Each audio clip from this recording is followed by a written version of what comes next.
one of them. It doesn't make sense. It was a war. It wasn't somebody that met her boyfriend and went to sleep with him. No, I mean that's what the show tells us. I was born in the little town of Vama, spelled W-A-M-A, Bukovina, Romania. My father owned a sawmill. He had cows. He also had a butcher shop in a little town, well, a bigger town, by the name of Kumpulunk. That's still in the Bukovina. That's close to the Ukraine border. I'm saying it's close. It probably takes 2 days to get there, but that's all right. I mean, when I was there, we didn't have highways. We didn't have cars. Because I was born in 1927.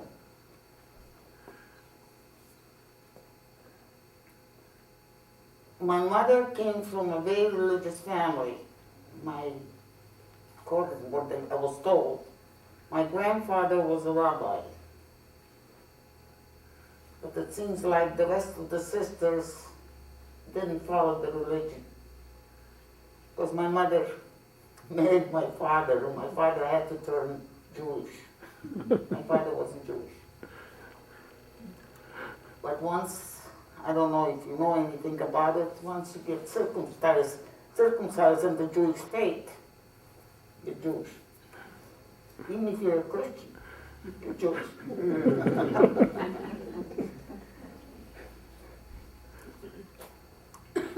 At first it was nice. I went to school. But something was going on. My next door neighbor was a German family by the name of Kobolansky. That name I'll never forget. And he kept saying to my mother, my dad, he says, I think if I were you, I'd close shop. Don't go to sell any more meat. And he couldn't tell him what. Why? Well, about 1932, I was 33, I heard in my little tiny town of people going with flags, welcome the Russians. What's the Russians doing here? I mean, you know, everybody was weighing, they're welcoming the Russian, and oh, brother. Anyway, we knew that we were in trouble. I mean, my mother and father knew that we were in trouble.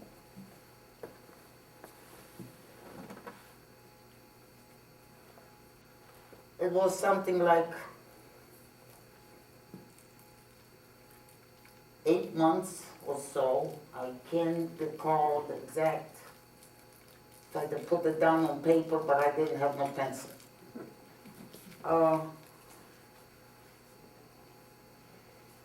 All of a sudden, the flags are going up again. In that little town of Vama, the town of Vama had one bar, and that bar sold everything underneath beside booze. They sold oranges and staples. But in Romania, in that little town that I was living, the families usually had their own food. We had chickens and we had cows and we had milk, okay? Well, in 1934, I was taken out of school by my father, and he kept saying, I said, what's going on?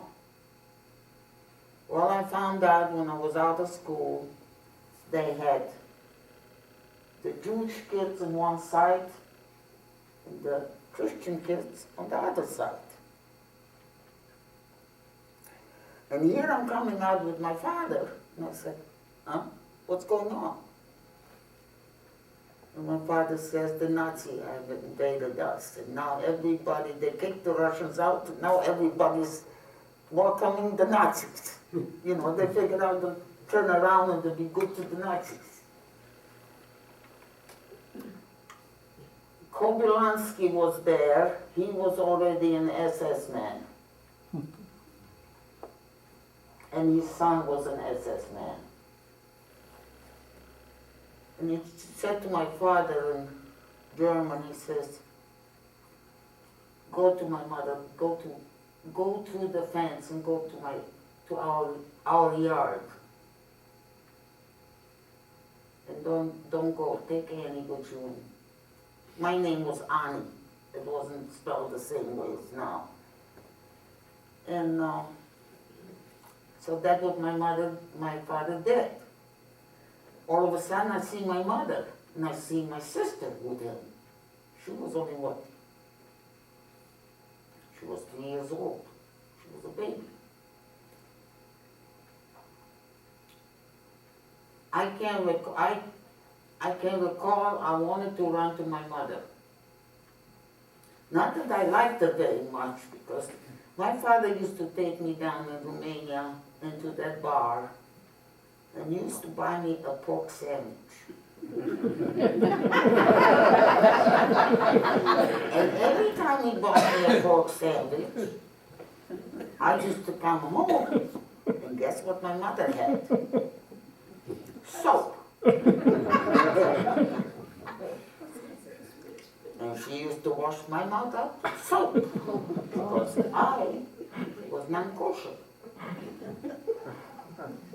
So, you know, seeing my mother there, you know, she's my mother. They took him away.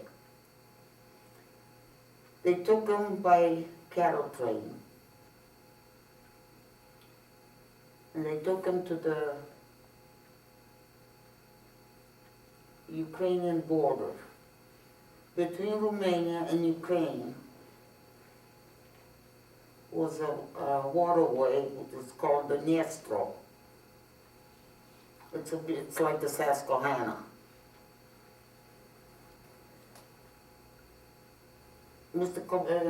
Kobylansky said, I think you better go too, you know. But we didn't go on the cattle train. We went on a nice train. But that was no good, because my mother and my sister was, you don't want to know. And when they came out, one thing my father didn't do, as a child, all our kids had pierced earrings. And they were usually diamonds or gold and things like that. And, you know, the kids have jewelry and things like that. And Kobylansky told my father, take those things off of her. And father said, no. Well, the Germans came and they took them off. And that's the reason I will never have pierced ears. Because they didn't take it off like you're supposed to take them off. So that was the first experience I had with the Nazis. After that, they made us cross the Dniestro. What they did, first they took all our jewelry. Then they tied a rope across like the Susquehanna. And they started telling people to cross. If you didn't swim, you know, you went down the river. Well, Dad and I went. Dad held on to me, and he took me across. That's the last time I saw my mother. I went over to her and I said, Mom, where are you going? Well, she was mad. because we weren't with her, Dad wasn't with her, and all, you know. If you knew my mother, you know what I'm saying. And but that was the first experience of crossing a river by a rope. Have you ever tried to cross a river by a rope? So when you crossed the river, then the Nazis brought trucks. And they kept saying, which in German, Jehud, means Jews. You go there, let's go there. I asked one of them, I says, how do you know they're not Jewish? He says, they're white. I said, they're white? Over there, they're white too. Well, they speak with an accent, so. So what accent? They speak German, Romanian, Ukrainian, a little bit of Russian, Polish. I mean, that's the last time I saw my mother till 1949. When I saw my mother 2 days before I left for the United States. In the meantime, my father and I started wandering. 2 lost souls. We walked and walked. We saw places. Till this day, I look at peas, but I still don't like them. Because I used to go in garbage cans. Whatever we could find. We used to find peeled potato peels, you know. And you know, whatever we could find, we used to ask if we could work. And I worked in tobacco fields. Because they had tobacco in Ukraine. And then we started out, and some bad Nazis came around. And they took my father. And they hacked him up.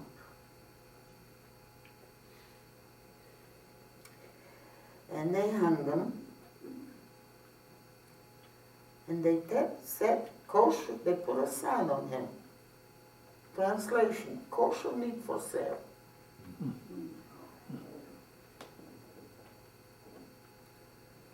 I screamed and I cried. I remember that vividly. I screamed and cried. And they left me. They left me like that. They didn't take me any place, they just left me. Pretty soon, another Jew came around, and there was Kobylansky. I said, where'd you come from? He says, who did that? I says, you see that swastika on your arm? He says, I didn't do it. I says, I know you didn't do it. I says, but the comrades have done it. He says, you know, the only thing I can help you with, because he had some other people with him, and helping me? Oh boy. That could be his head. He says, you have to bury him right here. Probably now there's a highway, a four-lane highway or whatever it is on that highway. I mean, you know, it's been since 1937, you know. We still didn't have cars out there. Maybe in Bucharest they had them, but not in the little town that I lived in. So, he told me that he would have to put me in a concentration camp before he gets in trouble.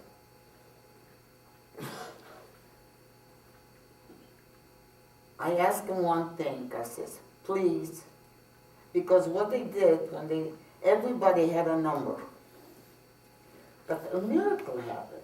My sister didn't have a number, and my mother didn't have a number. They must have forgotten, Or they just held their hands down and they didn't see it or something. What the Nazis did to us, they took every young child, 10 and older, and put them on a separate bus and shipped them to Berlin. The Nazis wanted to have a race that was all white.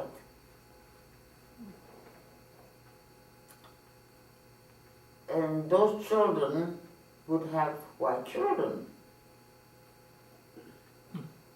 And the ones that didn't have any children, they killed them. 2 of my cousins were killed like that. But that's not. So he took me and he put me in Poland. I was there for a while, still eating out of garbage can, because you couldn't wait. Every time you get out of that compound, you get shot. So you sleep on the ground. And I developed typhus. I don't know how many here know what typhus is. Your hair, you lose your hair and your skin comes off all of your body. And it takes weeks and weeks for that to come back. If you don't have any medicine, it takes longer. For a while, my face was partially covered and partially not. My hands were partially. I was a little child. I wasn't anything. At the time, I kept praying. I said, "Lord, take me away. It would be better than sleeping on cobblestones." That's a concentration camp. People are laying dead. There is no food. And you go into garbage cans, what are you going to do? You got to survive. As God is my witness, I don't know. I probably had rats for food. I don't know. Somebody gave me some food. How do I know what it is? I was in that concentration camp about 4 months. Then Kobylansky came again. I called him my angel out of nowhere. He was an SS man. I couldn't deny it. But he helped me, and naturally the Jewish people didn't like me associated with an SS man. So I'm a traitor now. And no matter what I told him, that he's good.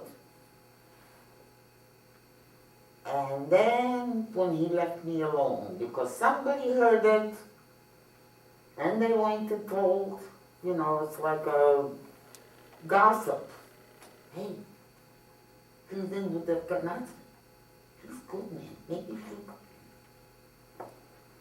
So I ended up in Buchenwald.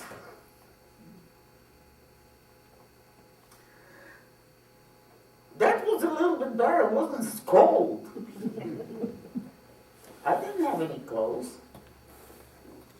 I picked out whatever I could. I used to, if I think about it now, I don't know what I had on my feet. I know I was sick. I know they stayed away from me because typhus is contagious. I don't know. They stayed away from me for a while and then they came back, But after that, oh boy. Every day they took kids out of the compound, and every day they told them to go and take a shower. And some of the things is true. They did gas the people. They didn't have no use for them, So they gassed them. They wanted to eliminate everybody that was Jewish. In the meantime, they also eliminated a few Christians that helped the Jews.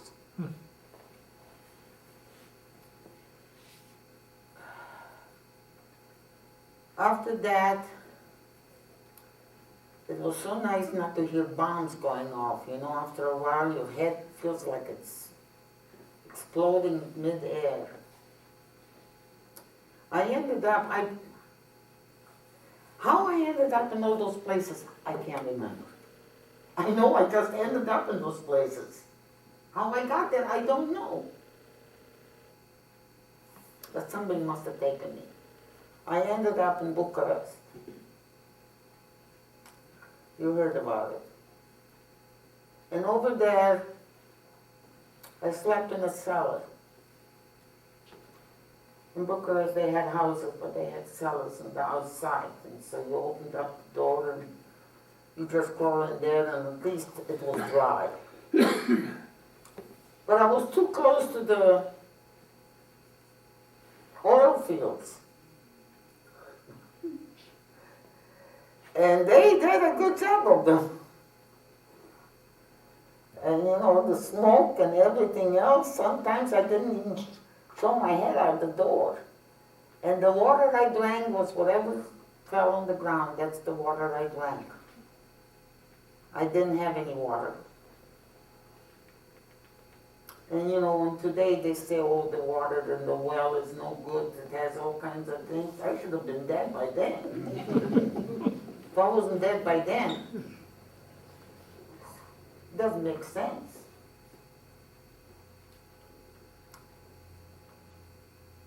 I was in Bucharest for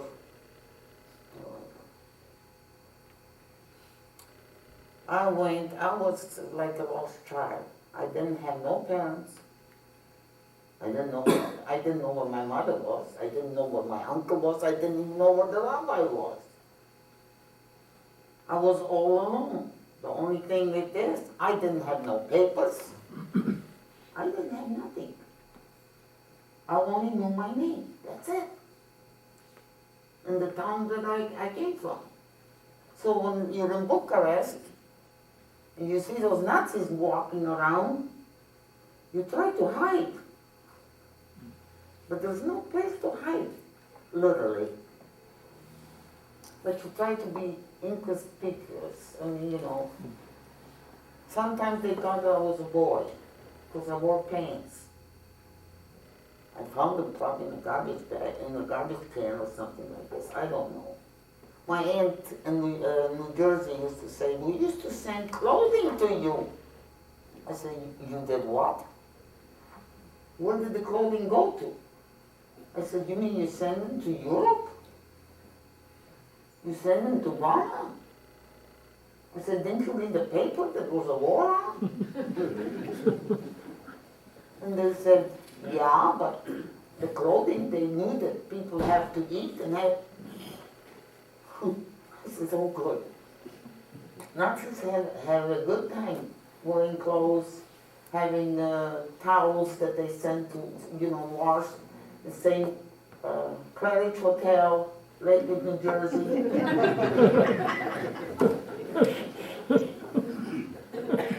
I told my aunt, when I came to the United States, I said, what? She said, well, then after that we send the stuff to Israel. I said, to whom? Who was there? Well, they were hoping that the government would give clothing. I said, what, they're going to go over to Germany and give you clothing?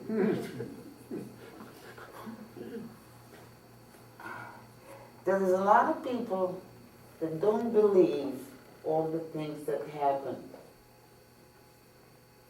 I spoke in front of kids in school. And one of the kids says, that never happened. He says, you don't have a number? I said, would you like for me to take you up there and show you? My parents says, never happened. He says, okay, for the parents, I hope it never happens to them. But you see, a lot of people don't believe it. And because so many people have written books, I was telling Jane, I was there when they made Exodus. I was in Palestine. I was there. And the movie is so far out of, it's somebody in Hollywood really made up a story. And I mean it. It's so far out. I was there. I was in Tel Aviv when the boat came into the harbor.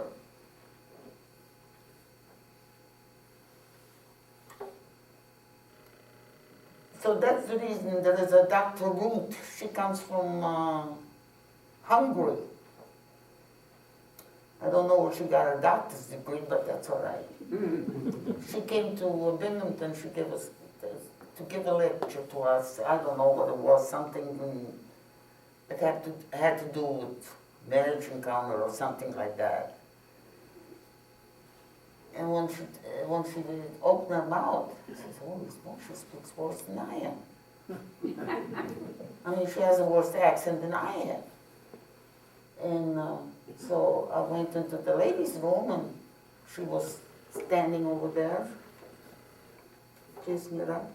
I says, "Dr. Ruth," I says, you're Hungarian." She says, "Yeah." I says, were you taken into a concentration camp from Hungary?"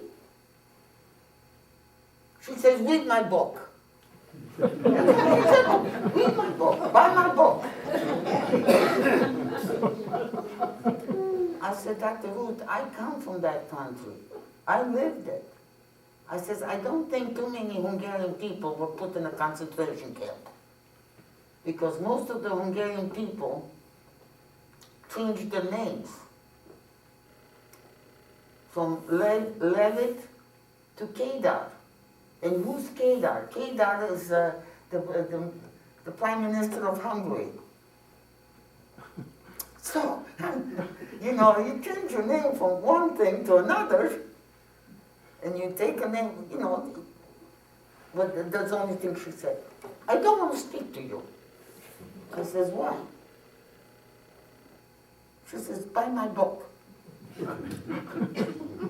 I said, "If you'd have been nice to me, maybe I'd have bought the book."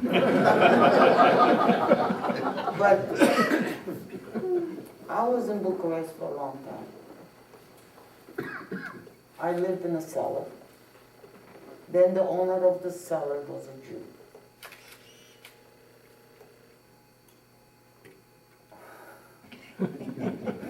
Thanks a lot. The owner of the cellar his name was Rappaport. And one day he came out. He was a nice man. And he says, "What are you doing down there?" And I said, "I don't know. I came here from," I says, "I don't know how I ended." I says, I was in Buchenwald. I says, then I came up to Bucharest. I says, I don't know how I came here. He says, "How long have you been in the cellar?" I says, "I don't know." He said, "What's wrong with your face?" I says, "Well, I had typhoid a couple of years ago, and the skin hasn't come back on." He says, "Get in the house." Now, at that time, I wasn't sure to get in anybody's house. Because, he might say Jewish. He told me his name is Rappaport, but then there's a lot of Rappaports. But he was very, very nice. He gave me food. He sent out the woman, I don't know who she was, maybe it was his girlfriend, or I don't know. Sent out the woman to get me some clothes and some shoes. He bought me food that I haven't seen in years. The first thing he says, "I think I better give you some cod liver oil." I says, I remember that my mother gave me that. The only way she could put it down my throat, she would get me an orange on top of it, and oranges were very, very expensive in Romania. I said, but I'll take it. He says, I'll give you a glass of orange juice. And I never heard of a glass of orange juice. I just saw an orange, you just suck it. Anyway,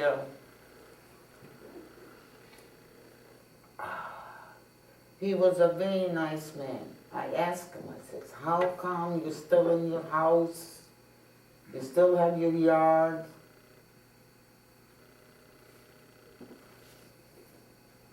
He says, if you don't ask a question, I won't ask you a question. I says, if you ask me a question, I'll tell you. He says, I came from Bama. And he turns around to me and he says, what is your name? I says, why? I said, my name is Anni. Anni Goldhagen. He turned around to me and says, is your mother Yeti? I'm in Bucharest. My mother, God knows where she is. I said, how do you know? He said, your father's name was Leon. I said, yeah. He said, your mother comes from a very religious house. I said, yeah. I says, how do you know her? And he turned around to me, he says, I was in love with your mother, but your grandfather wouldn't let me marry her because I wasn't exactly the Jew that he wanted me to be. I said, okay. He says, you're his daughter? You were her daughter? I said, yeah. He asked me a question, and because he was born there. All of a sudden, bingo! I'm in Bucharest, which I never was. I mean, never been there. And the guy I'm sleeping in his cellar knows my mother. Now, if you don't think that's coincidence, you tell me something else. He made sure that I got to, at that time it was Constantinople. You know what it is now. We used to call it Constantinople, okay? It's in Turkey. Istanbul, but to us it was Constantinople. He took me to Constantinople, and he was with me there probably 8 days. Bought me food, made sure that I wasn't cold. He says there is an Israeli ship, a Palestinian ship coming into port here. He says, would you like to go to Palestine? I says, I'll go any place so long it's warm. I mean, you know, he says, look, if you get on that ship, if they'll take you. He says, you know that when you come into Palestine, at that time it was still Palestine. You know the Jewish people of Israel don't, all the immigrants from Europe coming into Israel because they take away the jobs. They'll fight you. What do you mean, Jews fight Jews? Why would they fight them? I mean, they've been persecuted all over the place. Why would they fight them? He says, they'll fight them. So you'll have to be very careful which way you're going. Will you turn to the right or to the left? But in the meantime, in Constantinople, we still had the Nazis. We couldn't get away from them. And the ones that used to wear those kofiyas, I mean those Arab, you didn't know if they were a Nazi or they were an Arab. You couldn't tell. So I asked Rappaport, I says, do you think I should put on a kufiya and wear one of those white robes? He says, no, Annie. He says, as soon as you open your mouth, I said, well, I can speak a little bit of Arabic, because it's, you know, not nice words, but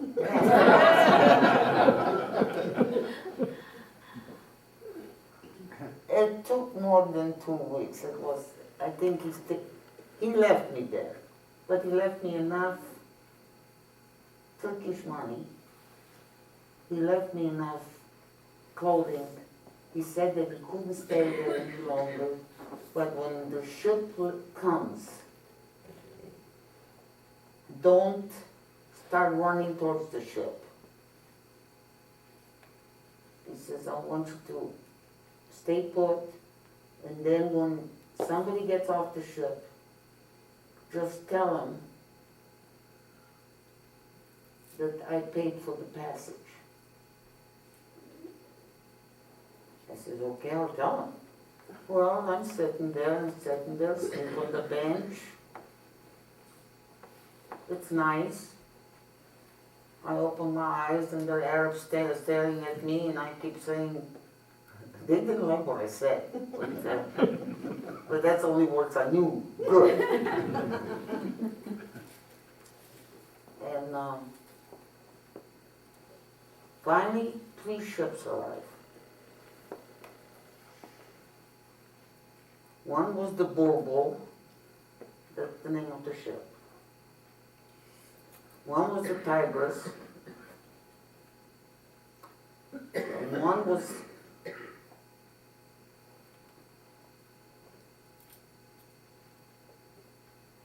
Beit Shean. That's Beit Shean, that means house of worship. Okay? It was a Hebrew name. And I said, oh God, now maybe I'll get it.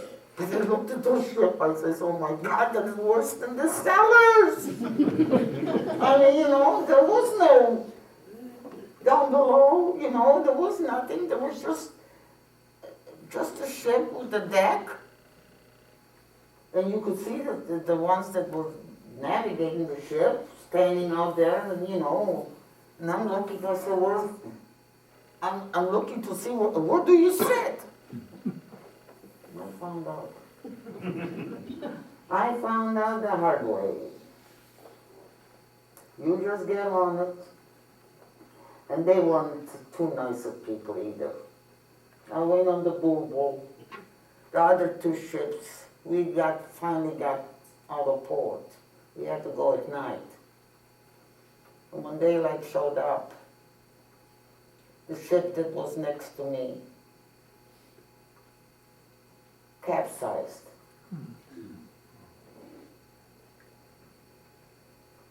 And I started to capsizing, and I fell into the water, and I didn't know how to swim. Some angel must have come and plucked me out of the water, because the people that were on the next ship, none of them survived. So they had something like, I don't know, between the 2 ships, they probably had 300. It was just like one after another, kids and everything, you know. There was no bathroom. So there is no shame. Even when you were in the cattle cars, there was no shame. You had to go to the bathroom, you go. You know. I mean, people don't understand. When you have to survive. I didn't know what survival was. Every time I turned around, I was someplace else. I sleep on the floor. I eat garbage. And the next thing I know, I'm back on the floor again. I mean, you know, and if you have to, it took almost 4.5 weeks. Now that you know, the history tells me, after I got there and after a few years I learned, it took 4.5 weeks to get from Istanbul to Haifa. But we didn't go to Haifa, we went to Tel Aviv. You've heard all those names, so it doesn't make much difference. And yes, in Tel Aviv, we had what we call, I call him, I don't know. You've been to New York City, right? Most of you. No? You've seen the Jewish people that wore black hats, and the woman in the summertime, she's suffocating from heat, but she's covered from head to toe, okay? And the boys the same thing. You know, those things. What we call them in Hebrew, they call them charfatim. They are let's put it this way. Palestine wouldn't have had a war had not been for those people in Jerusalem helped the Arabs for the war in Israel. And it's not a joke, it's the Jews. They didn't like, the Jews in Israel was more, in Palestine, was more modern, they kept the Sabbath. You couldn't go ride in a car or something like that in Jerusalem. Ask my husband, he comes out of it. He drove a Jeep in Jerusalem. He got bombarded with watermelons. You don't drive in Jerusalem on Sabbath. No way. You don't drive in Jerusalem on Friday night either. The first 2 stars appear, you better get off the road. You walk. But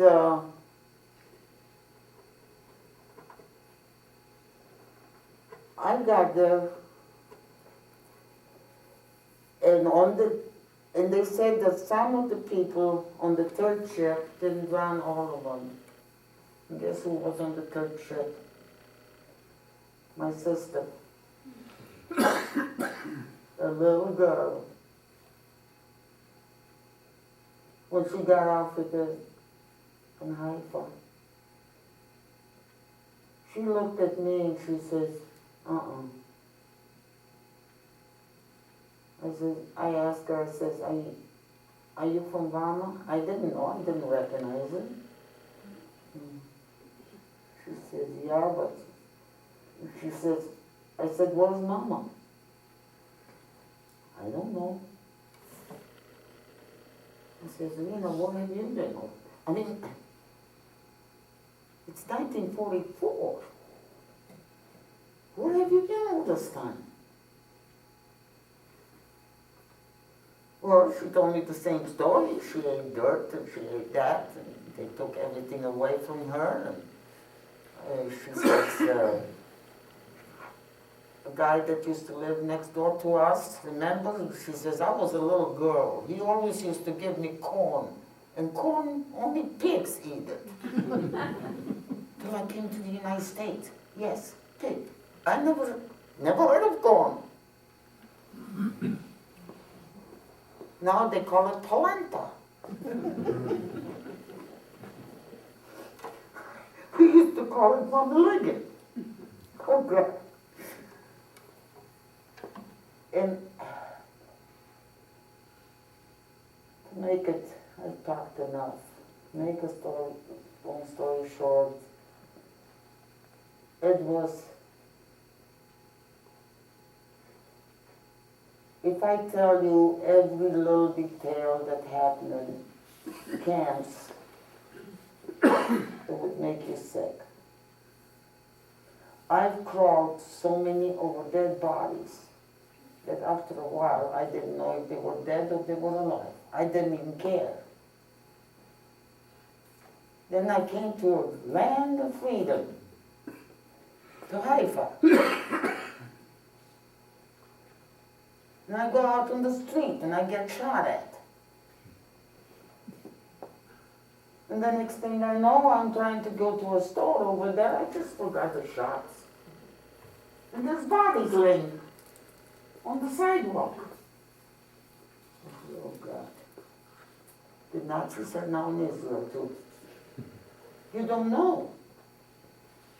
So I came from a war and went into a war. And I said, I don't think I want to stay here. I really didn't want to stay here. But I went to, I don't know if you know anything about it. I went to a kibbutz, which is, it's a big farm. Lots of people work there. They have orchards, and it's like a farmland, like, let's say like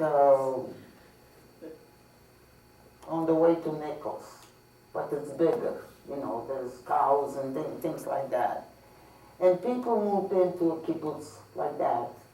They get their food, they get their room, clothing, they get a clothing. It never comes back the same clothes that you wear.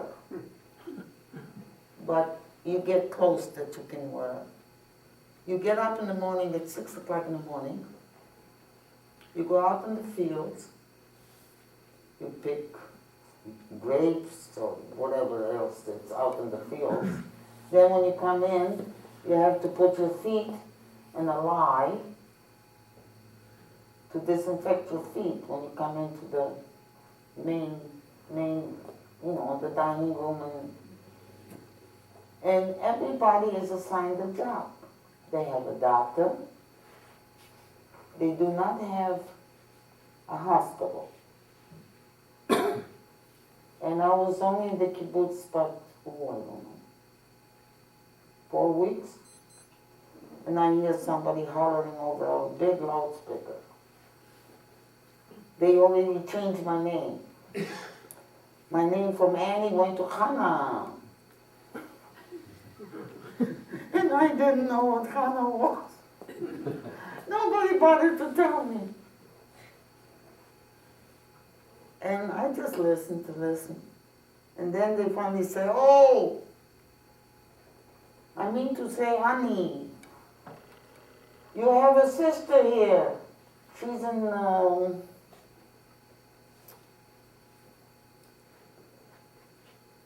a room by herself.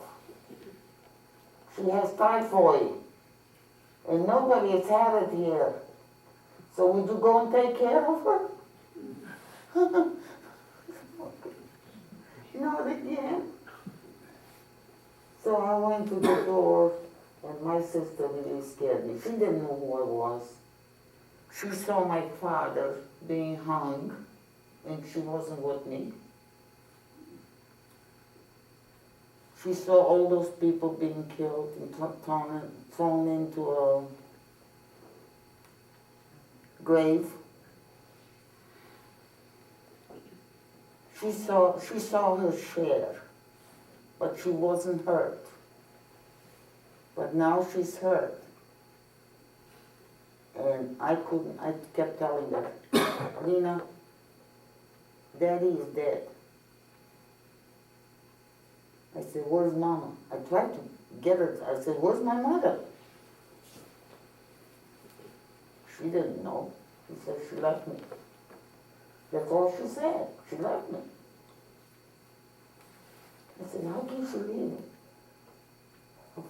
A 10-year-old kid wandering around in Europe. How did she get to that place? I didn't know.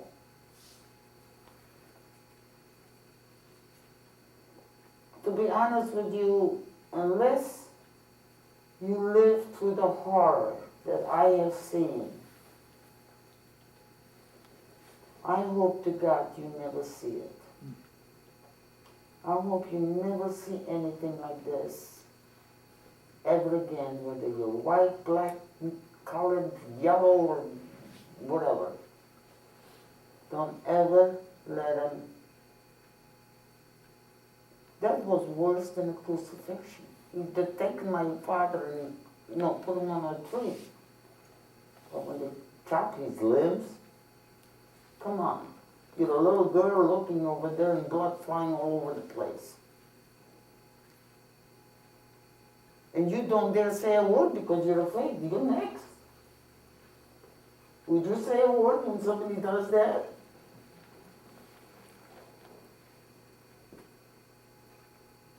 I try to, look, I know the German people, the Nazis.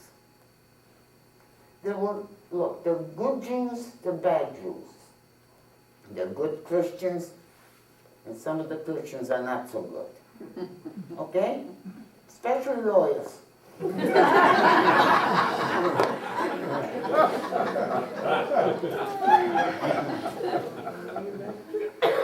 I had experience with it.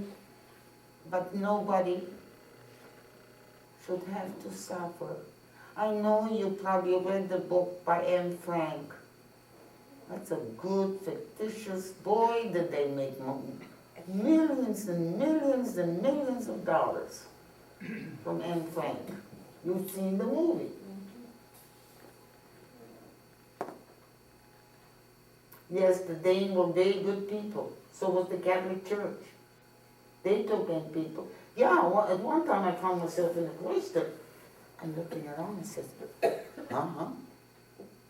what's that? I couldn't figure out.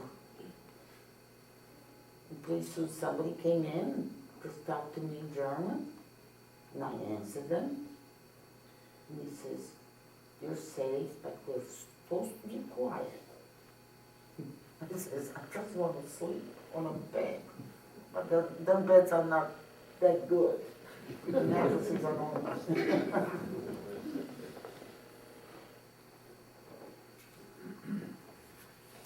So if you have any question, ask the question, but I think I talked enough.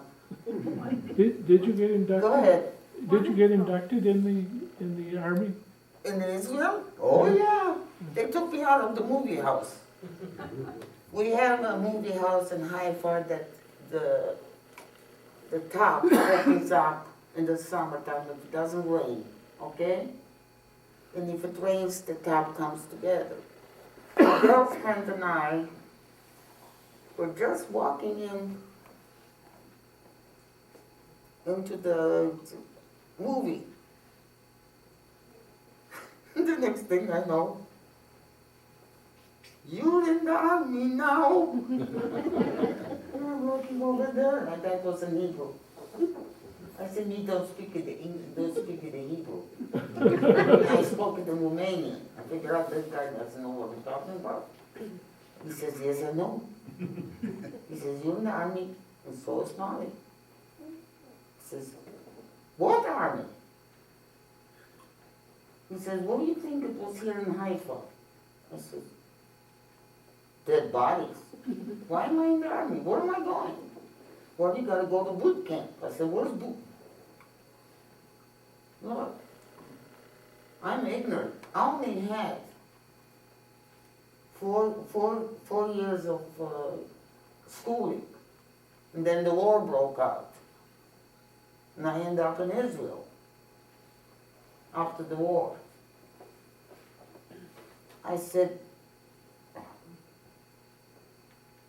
what army? They said, well, you're going to Jerusalem and you're going to Nahariya. Okay. I says, I'll take Nahariya. And he says, no, you don't have a choice. You go to Jerusalem, she's going to Nahariya. I said, why, is she better than I am? She's a Sabra, he tells me. She was born there. Her parents were born there. So she was a native, like an Indian that was born, there. And I said, what am I? He says, well, you have an accent, you're Romanian. I says, how can you tell I'm Romanian? I said, I haven't got no papers. I says, how can you take me to the army? I don't have any papers. Don't you have to have somebody that knows me? And then they'll tell them that I have sister in the kibbutz.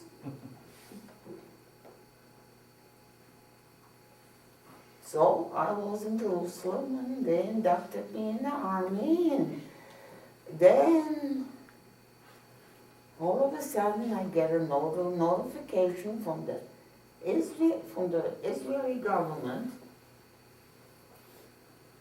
They want some papers from me. or else they'll have to release me from the army.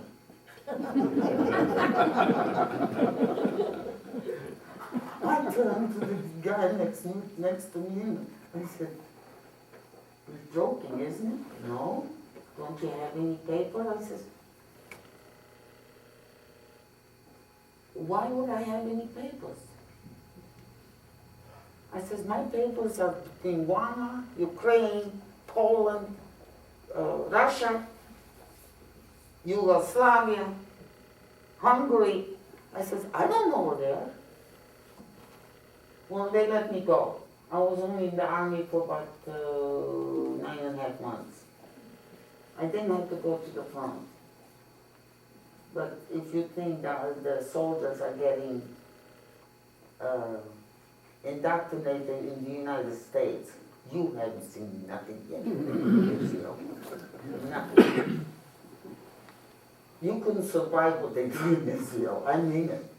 Even the strongest people. Even my son Jeff, when he was in Israel, he said, "Mom, how can they jump off into a swimming pool that's higher than the Empire State Building?" I says, "Who jumped off of it?" He says, "My cousin pushed me." I looked at my nephew, I says, "You did what?" He says, "Well, he's a Yankee, you should be able to swim." Well, that's the last time he went to the swimming pool. But that's beside the point. I got out and then the try. I met my husband. Because I spoke so many languages at that time. I spoke Romanian. English I picked up. I never saw television. I just heard people talking. And I picked it up. I didn't go to school. And I spoke English. And there was one thing that the United Nations couldn't do. They could drive a Jeep into a town, into a village. The only thing they can have is the armband and a flag saying United Nations. No gun, no nothing. And there was too many accidents. They like to steal American Jeeps. So, I worked for that hotel where all the United Nations boys was staying, American mainly, a couple of suites. And I told Mr. Butaji, which he was an Arab, he says, "Annie, you can go to Nahal, you can go to Ramat David, you can go all those places and get the fresh vegetables." I said, "Yes." He said, "But we'll have to ask to give you a Jeep from the United Nations." I said, "No, I don't." I said, "You give me a Jeep, it'll be an Israeli Jeep. I don't want no flags flying around my Jeep." And they did, and that's how I met my husband.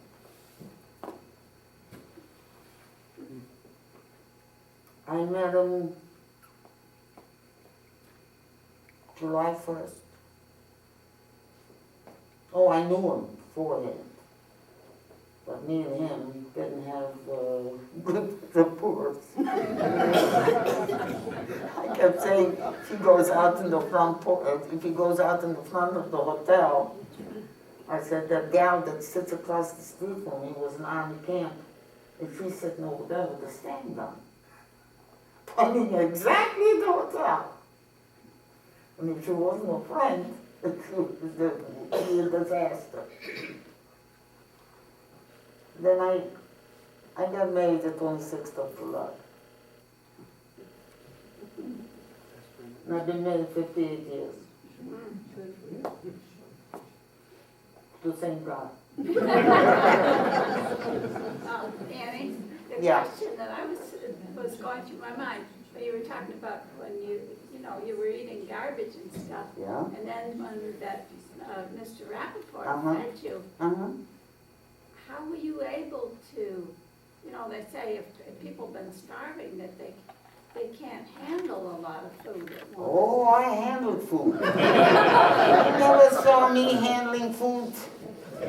When your stomach, I'll show you a picture of me. I don't have it here. I think Walt has it in his wallet. I don't know. When I married my husband, I weighed 89 pounds. And how were you reunited with your mother? With my mother, I heard that the ship was coming in on November 2nd. Was coming in from Europe. What And year? every ship that, I don't know. Oh, So I knew a guy that was on the military police.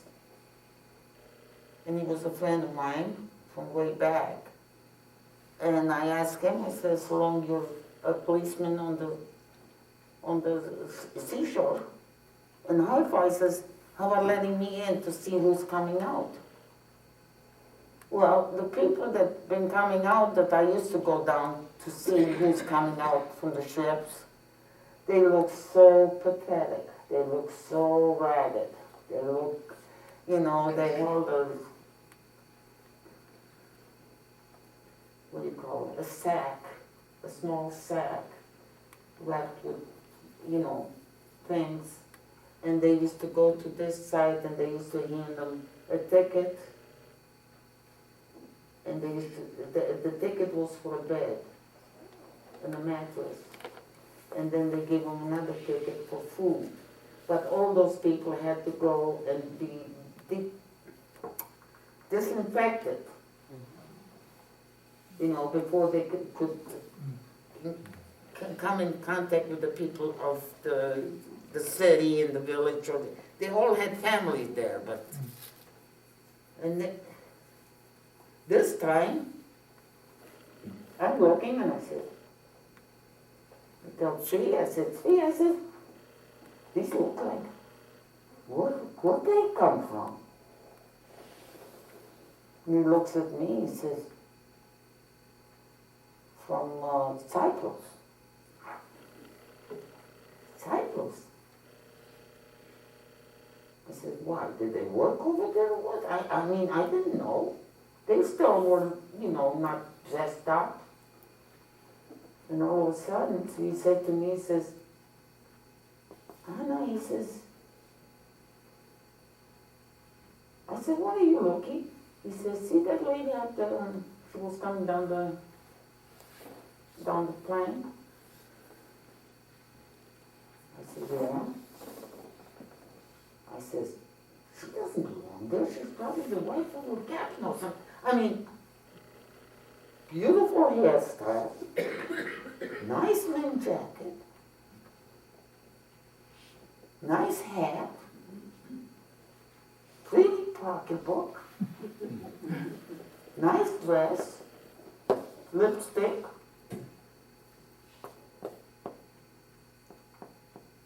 I said to Tree, I said, can I go next door to find out who she is? He says, yeah, but don't touch her. I says, wait. I said, Tree, she looks cleaner than I am. Because I've been near the seashore and the sand and the shit come in and all those things. So, after a while you get kind of upset. He said, go ahead. So I went next to the plank and I said to the lady, I says, first I said to her in Hebrew. Well, she kind of looked at me like I was nuts. Then I said to her something in Yiddish.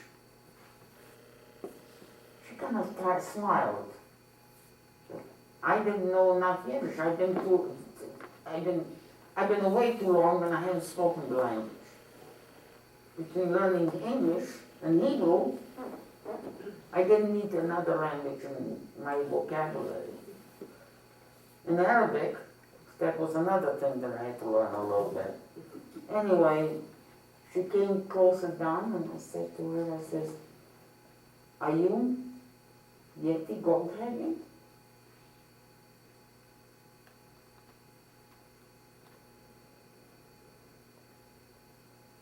She looked at me, she says, Annie? That was my mother. I didn't see her since 1937. That's the last time I saw my mother. I didn't see her till 1949. No, let's say 3 days before I left for the United States. Here comes a lady off a ship, nicer ship than I came on. Mine flipped, but you know, dressed fit to kill. Why didn't she, I asked her, I says, where were you till now? I says, Mom, I says, where'd you get that gold watch? She didn't answer. So I said, Mom, I said to Tree, I says, I don't think she has to be disinfected. I said, she smells like she has perfume from Paris. I never smelled perfume from Paris, but you know, you smell sometimes when you go by her. And I said, I'll take her. I said, I won't take her to my sister to the kibbutz. I said, I will take her to my aunt from New Jersey bought a house in Haifa for every sister that came into Haifa, because my mother had quite a few sisters. They can live in that house, and the only thing they have to do to be legit is pay $1 a year. I mean, a pound a year for rent, you know, every sister, because there was 4 bedrooms, a very small kitchen, but it meant to be for just the sisters. The husbands were already dead, so it was just for the sisters. Well, one of her sisters had a son, and that son moved in with his mother-in-law and father-in-law and children and everything, and my mother walked out there and he says, I'm not staying here. I said, Mom, you have to, because that's what Aunt Clara did. She bought that house for you guys.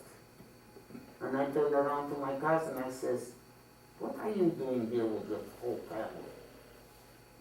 He says, well, Mom lives here. I says, yeah, but it's for Mom, not for father-in-law, mother-in-law, 2 children, wife. I said, what is it? And then another sister came to me and says, Annie, take me out of here. I'm going to go crazy. You know where I sleep? I said, no. He says, I sleep in the bathtub. He said, why are you sleeping in the bathtub? You got a bedroom? No. His mother-in-law and father-in-law sleeps in that bedroom. Well, you see, I already was an outcast.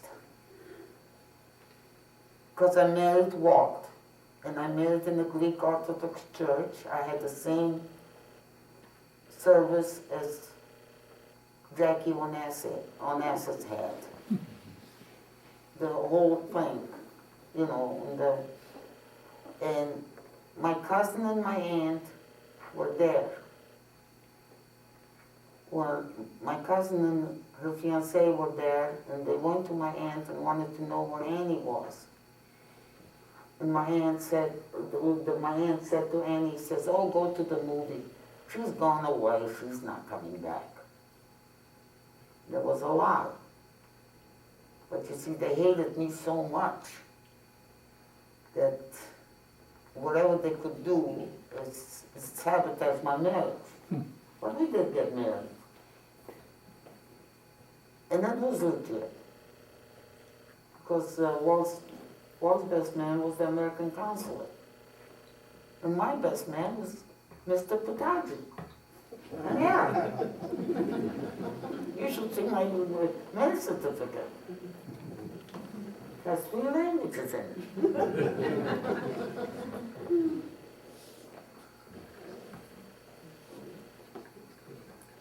No, my mother never really divulged anything. I did ask my mother because Walt was sending me money, and I had a ticket to fly, fly home, fly to New York. But one day before I was supposed to leave, the Jewish government called me in, and I had to go to court. I was never discharged from the army.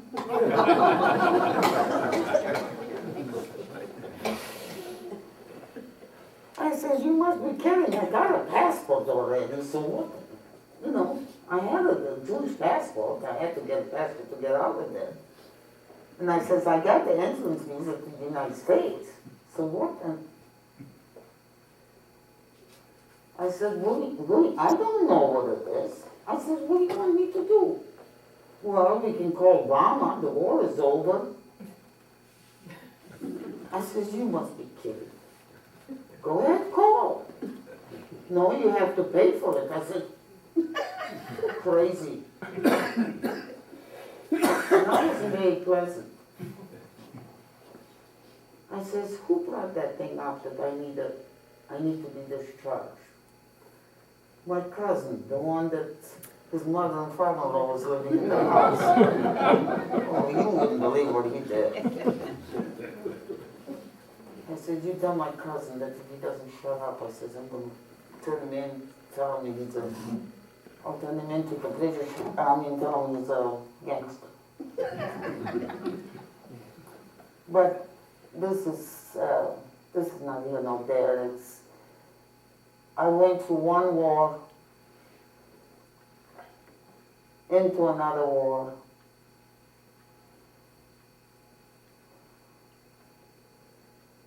And I think right now I'm on the third war with my husband. I hope he's going to be better.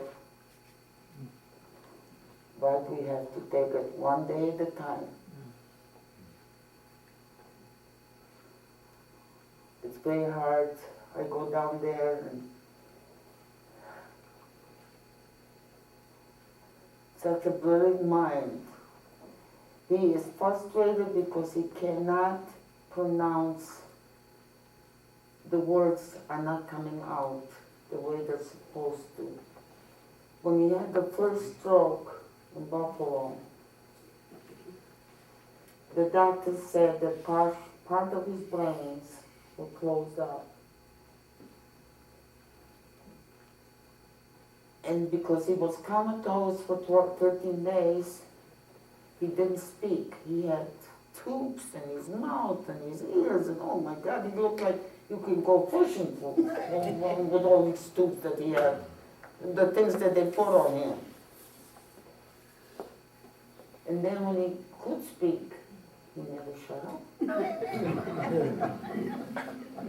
All the way from Buffalo home, he talked and talked and talked and talked. But it didn't make sense. He was talking about people he was talking about Claire Hoyt. I said, wait a minute, he's dead. He was talking about Alton Ehart. I mean, he's talking about, and I finally had to tell him what. I says, I'm tired of listening. But that, you see, he had to bring all that thing out because he didn't talk for so long. Then when he had the second stroke and seizures last year,